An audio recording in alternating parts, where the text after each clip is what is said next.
మరి ఆయన మీద ఉన్నటువంటి అభిమానంతో కంటతడి పెట్టుకున్నటువంటి తెలంగాణ తెలుగు రాష్ట్రాలలో రెండు రాష్ట్రాలు కూడా ఆయనకు విపరీతమైనటువంటి మరి అభిమానులు ఉండడం చేత మరి పవన్ కళ్యాణ్ కావచ్చు, వివిధ పార్టీల రేవంత్ రెడ్డి కావచ్చు, వివిధ పార్టీల నుంచి కేటీఆర్ కావచ్చు, వీళ్ళందరూ వచ్చి కూడా ఆయన పార్థివ దేహానికి నివాళులు అర్పించారు. ఈరోజు మరి ఎల్బీ స్టేడియం నుంచి కూడా తన యొక్క మరి ఏదైతే ఉందో భూదేవి నగర్ వరకు నివాసం వరకు అలాగనే స్కూల్ వరకు కూడా పార్థివ యాత్రలకు తీసుకున్న సందర్భంలో చాలామంది కూడా వచ్చారు. వారితో మనమంది మనతో మార్చుకున్నారు. శిరీష గారు ప్రస్తుతం మనతో ఆమె తెలుసుకున్నాం. నమస్తే అండి. నమస్తే అన్న. ఎలా అనిపిస్తుంది? మస్తు అయితే బాధ అనిపిస్తుంది అన్న. నిన్న మమ్మీ కాల్ చేసి చెప్పింది అనమాట, నాతో బ్యాలెన్స్ లేకుండే. సో మమ్మీ కాల్ చేసి చెప్పగానే నాకు ఇంకేం అర్థం కాలే. అసలు ఇంత మంచి గొప్ప వ్యక్తిని కోల్పోవడం అయితే నాకు మస్తు బాధ అనిపిస్తుంది.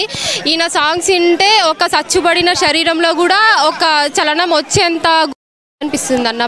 చనిపోయాడని తెలిసినప్పటి నుంచి నిన్న నుంచి చాలా దూరం నుంచి అయితే వచ్చిన నేను నాగర్ కర్నూలు నుంచి ఇలా చనిపోయాడని తెలిసి వెంబటే నేను ఇక్కడికైతే వచ్చేసిన. మార్నింగ్ స్టార్ట్ అయితే ఇక్కడ అక్కడ అన్ని తిరుగుకుంటూ లాస్ట్ ఇక్కడ నన్ను దొరుకుతాడు కానీ అంత దూరం నుంచి నేనైతే వచ్చినన్న. పాటలు వినే వాళ్ళ చాలా ఇంట నాకు బండెనక బండి గట్టి 16 బండ్ల గట్టి ఏ బండ్ల వసో కొడుకో నైజాము సర్కరోడ్ అనే పాట నాకు చాలా ఇష్టం. ఎప్పటి నుంచి ఇష్టం అంటే ఎప్పటి నుంచి ఆయన మీద అభిమానం ఏర్పడింది? నాకు ఊహ తెలిసినప్పటి నుంచి ఈయనవి కమ్యూనిస్ట్ సాంగ్స్ ఉంటాయి కదా, అప్పటి నుంచైనా నాకు చాలా ఇష్టం. ఇప్పటికైనా నేను సినిమాలలో వింటుంటా సాంగ్స్. చాలా పాటలు పాడటం కాదు, అన్ని ప్రభుత్వాన్ని కూడా ప్రశ్నించేవాడు.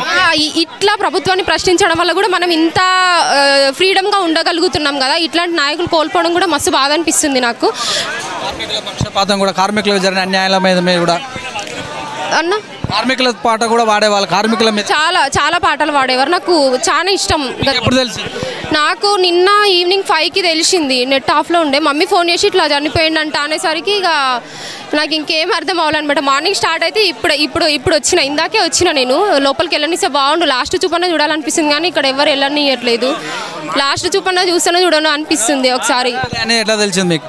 ఇక్కడ అని న్యూస్లలో వస్తుంది కదా, లొకేషన్ పెట్టేసుకొని వచ్చేసిన అనమాట. ఇంకా అభిమానులకు ఏం చెప్తారు? అభిమానులకు ఇంకా ఆయనను కోల్పోవడం అయితే బాధగా ఉంది.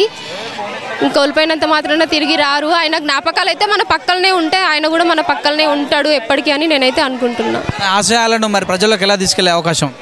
తీసుకెళ్ళాలి. ఇంకా ఒకరు వెళ్ళిపోయినంత మాత్రాన ఇక మిగతా వాళ్ళు ఎవరో ఒకరు ఆయనలాగా మనం ధైర్యం చేసి మాట్లాడగలగాలి కదా. Thank you.